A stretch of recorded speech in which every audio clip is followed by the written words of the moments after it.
महाराष्ट्र राज्य परीक्षा परिषदेच्या वतीनं 18 फेब्रुवारी रोजी संपूर्ण महाराष्ट्रात इयत्ता 5वी आणि 8वीच्या विद्यार्थ्यांची शिष्यवृत्ती परीक्षा घेण्यात आली। या परीक्षेत यश मिळविण्यासाठी मार्गदर्शक शिक्षक विद्यार्थी वर्षभर जीवतोड मेहनत करत असतात। काही शिक्षक तर संपूर्ण वर्षभर एकही रजा न घेता जादा तास घेऊन मार्गदर्शन करत असतात। या परीक्षेसाठी परिषदेकडून विषयनिहाय अभ्यासक्रम आणि भारांश निश्चित करण्यात आलाय। पण 18 फेब्रुवारीला घेण्यात आलेल्या परीक्षेतील बुद्धिमत्ता चाचणीच्या प्रश्नपत्रिकेतील प्रश्न बघून विद्यार्थ्यांसह शिक्षकांनाही धक्काच बसला। यातील प्रश्न इतके कठीण होते की ते विद्यार्थ्यांसह शिक्षकांनाही कळलेच नाहीत।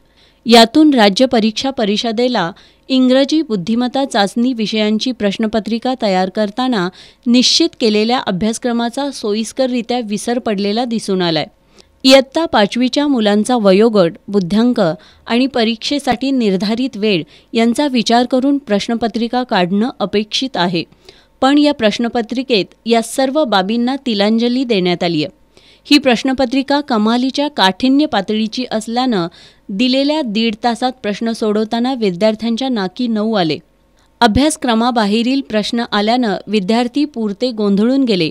बहुतांश विद्यार्थ्यांनी प्रश्नांची उत्तरं अंदाजे लिहिली आहेत।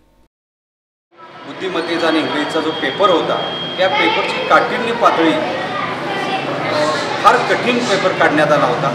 आजपर्यंत शासनानं जी 5वीच्या मुलांच्यासाठी जे काठिण्य पातळीचं किंवा पेपर काढण्याचं जे प्रमाण ठेवलेलं आहे 30% सोपे प्रश्न, 40% मध्यम प्रश्न आणि 30% हे काठिण्य पातळी अधिक असलेले प्रश्न।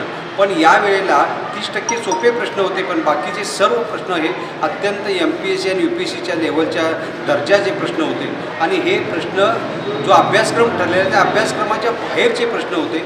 त्यामुळं विद्यार्थ्यांना अत्यंत प्रचंड विद्यार्थी नाराज झाले, कारण त्यांना हे अभ्यासक्रम वर्षभर जे शाळेत जे अभ्यासक्रमानुसार जे पेपर घेतले जातात त्या सराव घेतला जातो त्या सरावाच्यापेक्षाही हे वेगळे पेपर होते। आणि त्यामुळे विद्यार्थी खूप दुःखी झाले, नाराज झाले। आणि त्याची जी वेळ होती पेपरची त्या वेळेमध्ये कोणालाही पेपर सोडवणे शक्य होत नव्हते, अशी काठिण्य पातळी त्यामध्ये होती। 10वीचे विद्यार्थीसुद्धा ही प्रश्नपत्रिका 1.5 तासात सोडवू शकत नाहीत।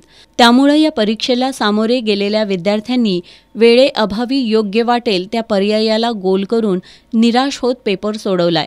अशा प्रकारची प्रश्नपत्रिका काढणाऱ्या राज्य शिक्षण परिषदेला विद्यार्थ्यांच्या मानसिक आणि बौद्धिक भावनांशी खेळण्याचा अधिकार कुणी दिला, असा संतप्त सवाल पालक वर्गातून विचारला जात असून यातील कठीण प्रश्नांचे पूर्ण गुण सर्व विद्यार्थ्यांना देण्यात यावेत अशी मागणी पालक आणि शिक्षकांमधून होतीये।